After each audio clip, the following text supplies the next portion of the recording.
Setting up your Revolut account after signing up is a straightforward process. Follow these steps to ensure your account is fully operational. Step 1. Download the app.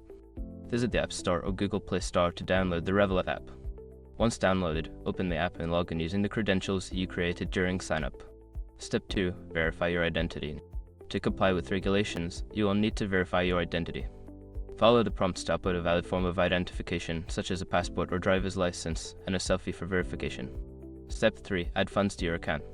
Once your identity is verified, you can add funds to your Revolut account. Navigate to the Accounts tab, select Add Funds, and choose your preferred payment method, such as a bank transfer or debit/credit card. Step 4. Set up security features. For added security, set up features such as two-factor authentication, 2FA, and a secure PIN. Go to the Profile section, select Security, and follow the instructions to enhance your account's security. Step 5. Explore features and settings. Take some time to explore the app's features, such as currency exchange, budgeting tools, and spending analytics. Customize your settings to suit your preferences, including notifications and account limits.